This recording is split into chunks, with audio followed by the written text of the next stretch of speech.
name is Kerri Mubaarak.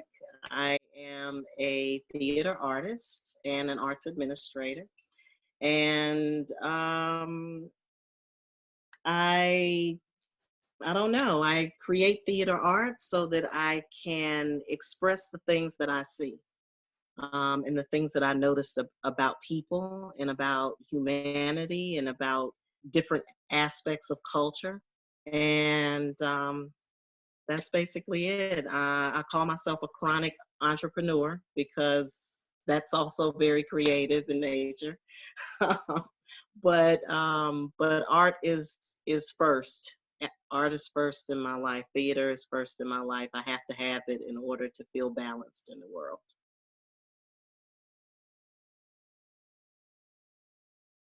So my background is in education. So I went to Hampton University, studied elementary education and middle school education, and I taught for probably in total about 6 or 7 years. And in the midst of that, I had a couple of experiences. One of them was that I was a liaison, an educators or an education liaison for the Virginia Museum of Fine Arts in Richmond, and that's where I was living at the time.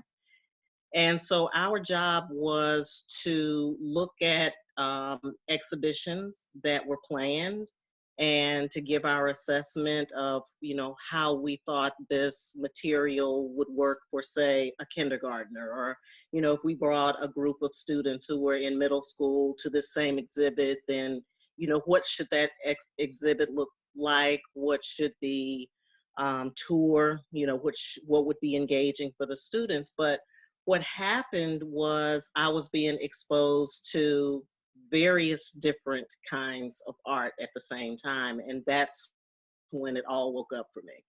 And at that time, I thought that my direction was going to be museum education curator, something like that. Go back, get your master's degree in art history, and then go in that direction. And it just didn't happen. Like every time I tried to put my foot in that door, it just, circumstances, life, it just didn't happen.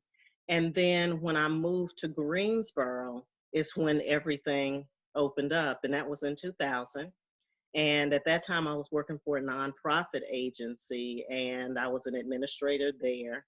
And our job was to provide after school programming, supplemental education programming for children in after school, but it was all academic, and with me having an education background, that's what I was directed to do. But the kids were not engaged. The kids didn't want to leave school and come to after school and have more school. It just wasn't working in any way. We weren't getting the numbers of kids in, we weren't getting support from the community. And I looked at the people who were on my staff, because when I got to the job, I inherited a staff. And I was looking at their resumes, and I realized that three of the people that were on my staff were professional theater actors. And I went to them and I said, would you all want to do something like a play or something with the kids, just something to get them into the program? And that's how it got started. And so we did a little thing with the kids. They got together for the most part and did a little skit, did a little play. I was like, I think this is good. Let's do it again. I think they liked it. And it just got bigger. It just kept getting bigger and bigger. And so Angela Williams-Tripp, who is my partner at Scrapmettle now, told me, she said, you keep acting like you're not a theater person. She said, that you've been doing this for 4 years now, or five, I think it was like 4 or 5 years.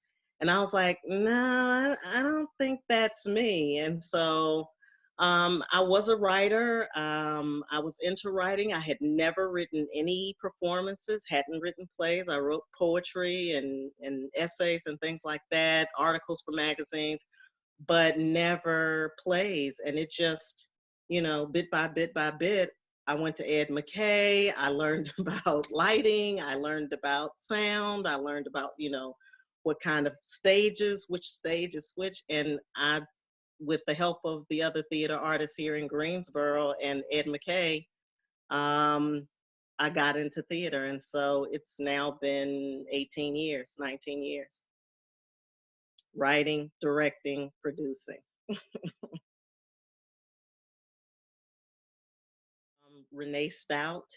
Renee Stout, visual artist. I ran into her work at the Virginia Museum of Fine Arts, and I was stunned by it. I was amazed by it. I think for me at that time, art was really just a painting and maybe a sculpture, but I had never seen, all these objects and found objects and, all of that. So Renee Stout, I'm going to say, is who woke me up. France Klein, love France Klein. I love Van Gogh's work, and sculptures, and Frank Gehry. Um, love Frank Gehry. So there's a range for me. I know none of these people are theater artists, but maybe that's because of how I came into theater arts. But structure, when you're directing, and if you know anything about putting plays together, there's a lot of structure. It's not just, people emoting and getting into character. There's this very structured way that a play has to be put together, the way it's staged, there's planes. And so I love architecture. And so the way that I see things on stage, to me, is more about design than it is about necessarily the traditional ways that people approach directing theater. And again, that's because I don't have the background. I kind of see things on stage as a visual artist. And I'll tell you this: when the very first play that I ever actually directed, it was so weird for me because I kept, I had these pictures, I had these images that I wanted to create on the stage, but there were people and they were moving, and I was like, okay, how about everybody just stand still? I need everybody to just be still. And so it took me a little while to get used to the fact that you're creating a picture with moving parts. Yeah. Because I don't really consider myself a playwright. I don't write straight plays. I write performances, and there's dialogue in it, but there's also other things. Katori Hall. I'm really interested in Katori Hall's writing. She is the writer of the Star show P Valley, and I became very interested in her work. And I also love Wole Soyinka, who is a West African writer, and I love his work as well. And I love Cirque du Soleil. Cirque du Soleil goes up there on the list, and because they're just amazing, visually amazing. And so I would say those would be more the performance influences. When I moved to Greensboro, it was in April. And anybody that's been in Greensboro in April, it is gorgeous. It is absolutely gorgeous. I had recently moved from upstate New York, and I was temporarily with my mom and my family for about 4 months until we got acclimated. We knew that we wanted to be in North Carolina, but we were kind of figuring out whether we wanted to go Charlotte or Raleigh, Durham. And we were literally going back and forth across the state, and Greensboro just kept calling us and calling us and calling us. And like I said, at the time, whenever I would drive through there, the trees were in blossom. It was green. It was beautiful. And I was like, I just think this is the place. It just felt right. And then once I got here and started working in the arts, which I'm going to say is probably in about right around 2002, 2003, it looked very different. The landscape downtown was very different. The art scene was there, but not as, it wasn't blossoming the way that I see it now. But I remember talking to a guy who was just coming out of UNCG as an art major. And I asked him, I said, so where are you going now? Are you going to go to New York? Are you going to go to Chicago? Toronto, where are you going? And he said, no, I'm going to stay here. And talking to him and knowing that he's, 21, 22 years old, it surprised me. And I asked him why. And he said, this is a great place to create from. And I always remembered that, and it has been. It's the right mix. It's not saturated at all. It's not too busy. It's not hard to break into your scene. It wasn't, if you go to other places just to be able to rent a house for a performance, you're priced out of it. Here I could actually put a show up um, fairly reasonably, and theater arts is not reasonable. It's not inexpensive, but to be able to do that economically and then have the places and the spaces. I mean, Greensboro has so many theater spaces and so many art spaces for it to be the size of town that it is, with the population, what is it, about 300, 400,000 people. There's so many places to create, for a place this small. And so it for all intents and purposes, it was just right all the way around economically, the living style, the lifestyle. It was relaxed, it was quiet enough, we could raise our children. It worked. I am working on a project. I just got finished writing a grant for it. It's called Love in the Time of COVID. I wanted to look at how we're relating to one another. I've been really paying attention to that since the shutdown. And I think it's interesting some of the things that I've heard from people about, their relationship. People have really been honing in on their relationships. And then, of course, with the social distancing that's happening, I'm interested in how we as human beings are going to be relating. The other thing is the theater experience, because theater demands touch, it demands connection and connectivity, both for the actors. The actors need each other to play off of each other on stage, and then the audience needs that. And in theater, when things have to be big and showy and all of that, how do you not hug somebody when the moment needs it? And so what I want to do with this, and this is totally experimental, this piece that I'm working on, it's totally experimental, because what I want to do is create a script around what's happening to us as far as how we're relating. But I also want to look at how we are going to show that emotion that we normally get from theater in its practice, in its moment, without it. And then I also want the audience to tell me what it's like to be in the audience when you can't just turn to the person next to you and have that moment or have that laugh or whatever. So I really want to use the whole theater. Like, this is the way I'm thinking about it now.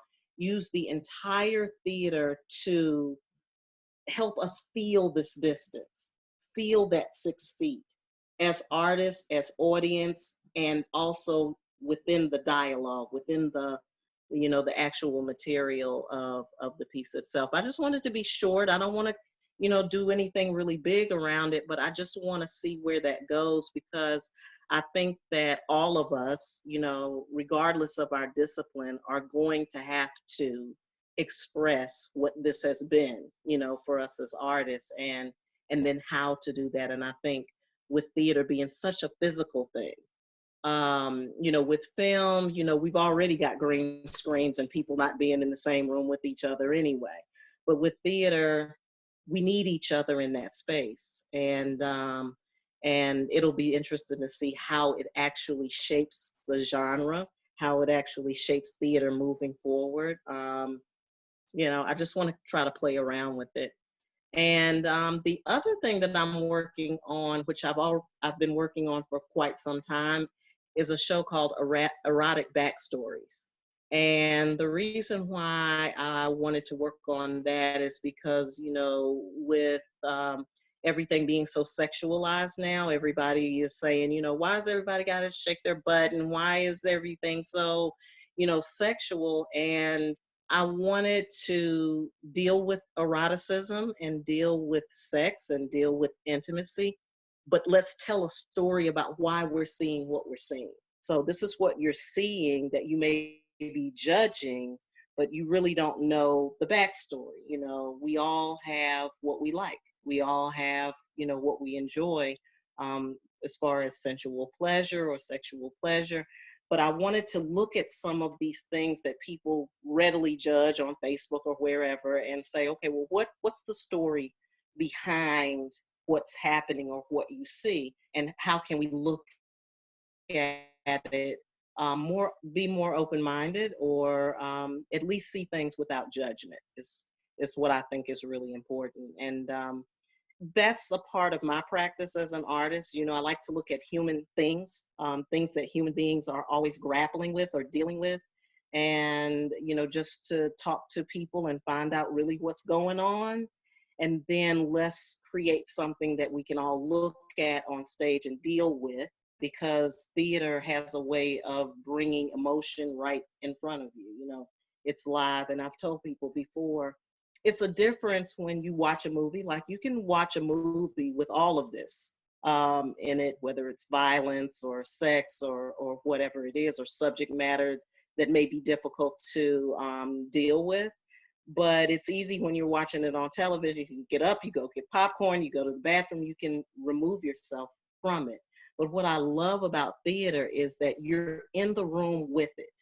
And there you can escape, you know, but it's difficult because the people are there and you're engaging in it with them at the same time. And I think that it's great to be able to treat some of these subjects when we're all in one room.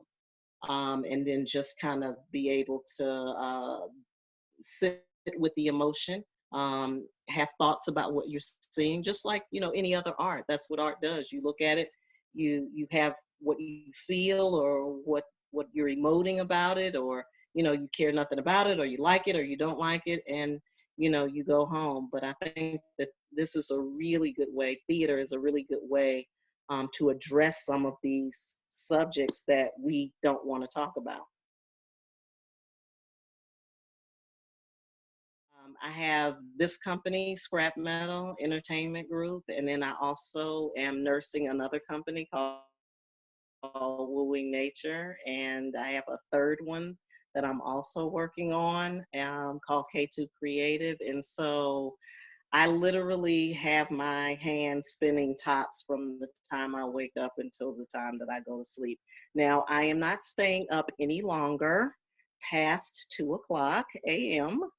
That's an accomplishment for me.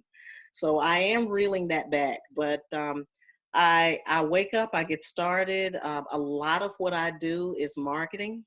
70%, I'm going to say, of what I do is marketing and promoting and analyzing numbers and trying to figure out, you know, aggregate numbers on, you know, ticket sales, or, you know, how much time needs to be spent on a project. And I think these are the things that people don't think about as artists. But because we have the company and it has to be run, and that's the business side of it, it's just something that I've had to learn. You know, it's not my natural aptitude, I will tell you that.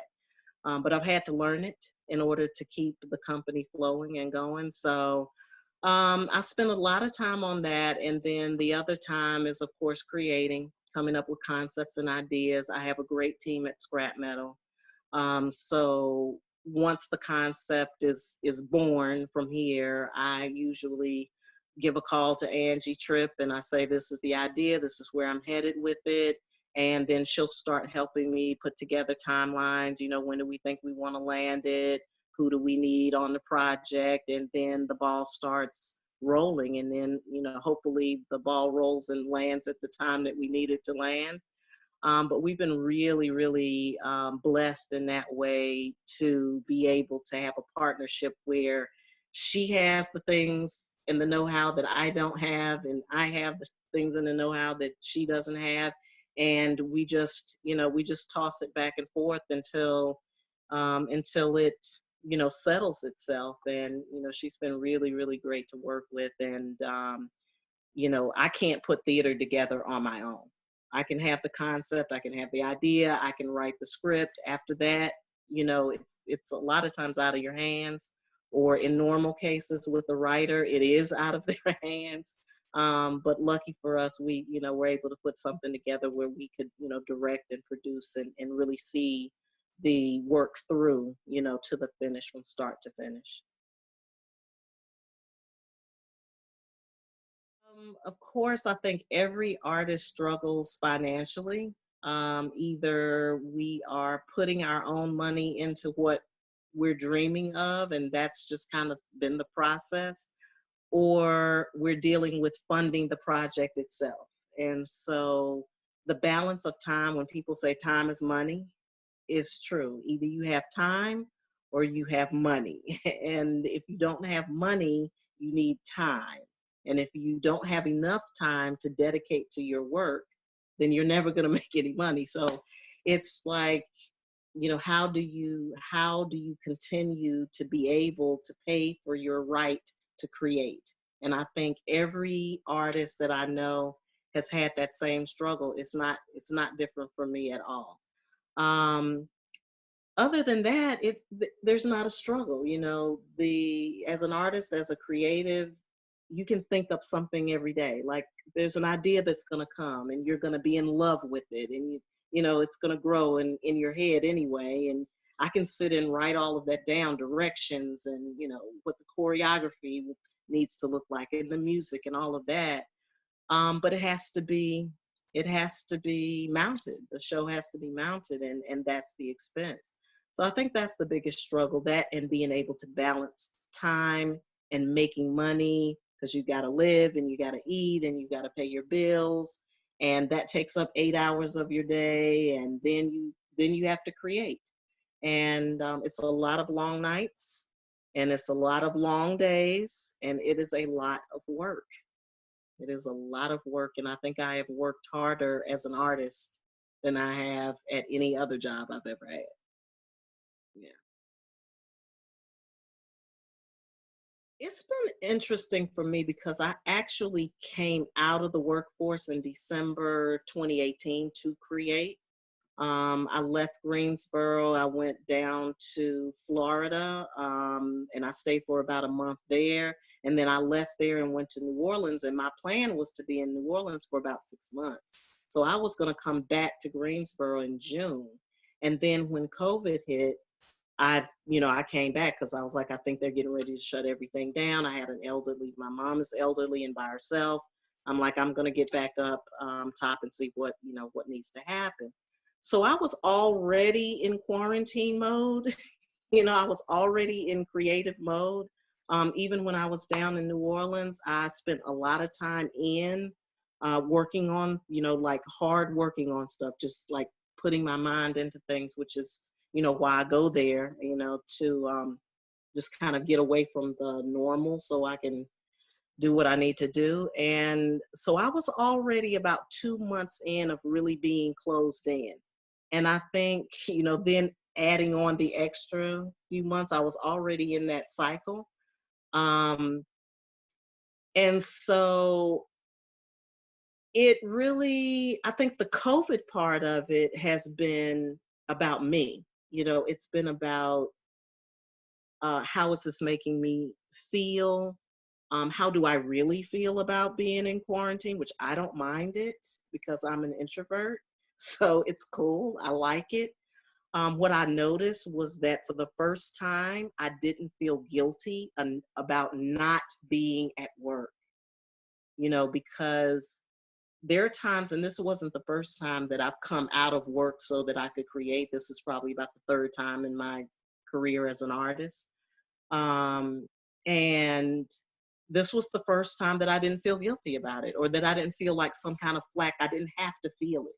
When you say, well, where are you working? And I'm like, well, I'm creating right now. And people are like, well, you need a job, or why aren't you doing this? And I'm like, I just need a moment to create.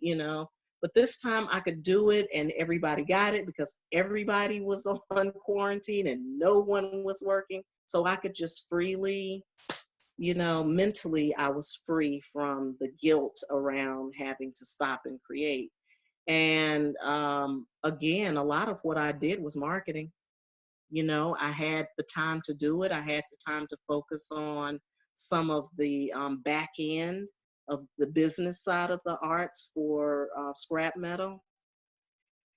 And I did a lot of that kind of work. But then at the same time, a couple of other things were born out of it, like, love in the time of COVID. It's like, okay, we've got to do it. We have to think about it. We have to treat it, as artists. We wouldn't not, that's something that we would do, anyway. And so that's really been it. I think that creatively, what I'm going to see from COVID is going to be down the road. I think it'll be like 4, maybe 5 years down the road when I really get a chance to assimilate what happened here and be able to express or find another way of expressing some of the emotions that have happened. Being here with my mother all the time and being closed in with her, I've been had a chance to watch her aging process. We've shared some very emotional moments that I don't think we would have, just because there's nobody else to cry to. My mother is a really strong woman. I've not seen her cry that much. And so, there's been some moments like that. And I feel like that's been very important. It's been vitally important, but I don't think I'm going to be able to creatively wrap my mind around just that in and of itself until probably some years down the road. And then, being separated from my children were in a different place. And, that kind of thing, I think is where I'm going with it. And then I think when we start looking at love in the time of COVID and start dealing with that spacing, I think that's when I'm really gonna understand, or at least take the understanding that I've gotten from this moment into that theater space and deal with that distancing there. To document, I think it's documentation. Yeah, I think it's art to me is a document. It has been, over time, from cave drawings all the way up to what we see now. It's a documentation of one person's expression of something, whatever it is, a vase of flowers, or, a moment in time, or a feeling. Like if you think about um, Diego Rivera and what his imprint is, who's another, influence as well. Um, so I think most of the time we're just imprinting. We're just saying this is what we saw and this is what we experience at this moment. And sometimes that's a very small thing, like, you know a flower, Georgia O'Keeffe, a flower versus Black Lives Matter. How do we capture that moment? How do we record it? So I think for me, that's what artists are doing, is they're recording, they're they're telling a story in one way or the other. All stories don't have to be written in words. And some stories you can't express in words. It's so difficult to um, express certain feelings in words, but you can do it through dance, or you can do it through a brushstroke. And so that's what I feel like artists are doing all the time, in one way or the other.